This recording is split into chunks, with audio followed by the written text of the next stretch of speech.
Hey everyone, Dan from FP Geeks here, and today I'll be taking a look at a very special pen, the Omas William Shakespeare Anniversary Limited Edition. Now, this pen was a collaboration between Omas and the Shakespeare Birthplace Trust in dedication to the 450th anniversary of William Shakespeare's birth. This pen is limited to 450 pieces and sells at a retail price of $3,500. Now, 5% of each sale will be donated to the Shakespeare Birthplace Trust to help them care for the Shakespeare family homes, support the International Library and Archive, and funds their learning program. There are a lot of very neat aspects to this pen, and I can't wait to show them to you. The packaging for this pen is massive, and it weighs a ton. It's like there's a small desk in there or something. It really feels like you're getting something special. The inner box is constructed of a heavy-duty cardboard covered in a dark cherry material with a canvas-like texture. A little packaging foam ensures the top of the wooden box remains protected, and this box is handmade, and on top of the lid is printed in large black letters William Shakespeare with Omas and Shakespeare Birthplace Trust and smaller print in each of the corners. As I rotate the box, you should be able to get a better idea of just how big this thing is. It's very solidly constructed and actually weighs in at a hefty 5 pounds. Oh, and it actually does turn into a small writing desk. Pretty awesome, right? Inside the little compartment in the lid is a book all about William Shakespeare and the creation of this pen, and also an invitation for a complimentary visit for two to Shakespeare's birthplace in Stratford-upon-Avon. In the back of the writing desk is a 62 milliliter bottle of brown ink, and of course the pen inside a nice protective sleeve. The presentation is really top-notch here and just blew away any expectations I had. Omas created this pen with the intention of faithfully reproducing the spirit and atmosphere of Shakespeare's age. The distressed finishing of antique silver and of antique copper on the clip, in the top of the cap, and on the base of the piston knob have been a successful part in creating that spirit faithful to the age. The top of the cap features an imprint of William Shakespeare's signet ring and works wonderfully as a stamp for sealing your most precious letters with wax.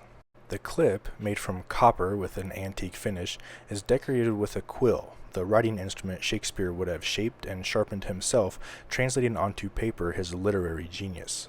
The cap is fully handmade from antique silver and weighs a colossal 47 grams. That's twice as much as some pens weigh. Along the top and bottom of the cap are engravings that reproduce the decorative lace collar patterns from the Stratford portrait of Shakespeare.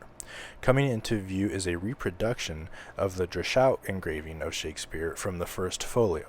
I'll zoom in here to try and show as much detail as possible and give you a better look at the lace collar patterns above and below the images. On the opposite side of the cap is an image of a writer, inspired by J. Aman and H. Sachs' Book of Trades from 1568. The barrel is made from oak wood and just feels wonderful in the hand. The image here is a little overexposed in an attempt to show off the color and texture.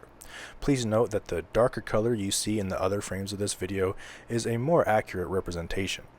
Now, moving down the barrel to the piston knob, you'll see more decorative lace collar patterns from the Stratford portrait of Shakespeare, and also a transcription of the original parish register entry of William Shakespeare. On the bottom of the piston knob is more antique copper, and this is where the limited edition number of the pen will be engraved. If you look closely here, you can see the words Italy, Omas, and Proto, short for prototype. Along the section of the pen, which is made from antique silver, the theme of the decorative lace collar patterns from the Stratford portrait of Shakespeare continue. The engraving is more than just a pretty decorative feature here. It actually helps the writer maintain a solid grip, which would be much more difficult if the section was just polished metal. The 18-karat gold nib features William Shakespeare's initials and is available in a range of sizes, from extra fine through broad and also italic. The nib is complemented by a large ebonite feed that helps maintain consistent flow. The Omas William Shakespeare fountain pen is a pleasure to hold. Uncapped, it weighs almost 38 grams, and with most of the weight being well forward due to the silver section, it allows the pen to settle into position nicely. I never felt like I had to press down to get the pen to write. It felt more like I had to hold the pen up and just let the nib do all the work. If you're worrying about how badly the weight of the cap, which weighs more than the pen itself, will throw off the balance, don't. The cap can't be posted, and that's probably the right call here. While the cap will fit on the end of the piston knob, it won't stay there, and there's no way I was going to press hard enough to try and make it. To get a better understanding of just how large this pen is, let's compare it to a few other big boys. From right to left, we have the Visconti Homo Sapiens Maxi, the Visconti Divina Maxi, the Mont Blanc 149, the Omas William Shakespeare, the Pelikan M1000, the Pelikan M805, and the Pelikan M200. Viewing the Omas on its own, the nib never appears disproportionate to the pen, and I think that's because of the narrow section and how it tapers from the barrel to the nib.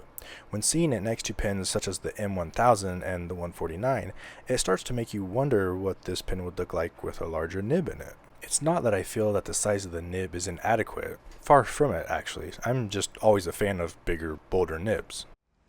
The included bottle of ink is sealed with wax, and the imprint is a larger version of what you'll find on the top of the cap of the pen.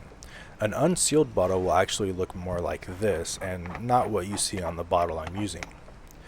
This pen is a piston filler, and the action is buttery smooth. It's really a treat to operate. The ink capacity is a generous 1.1 milliliters, which is about the norm, if not a little more than other piston fillers of this size. Then there's the nib, which in usual Omas fashion is mind-blowing. The medium nib here was smooth and juicy, which I'm finding is another trait of Omas pens. Juicy meaning the flow was generous, but not like a fire hose.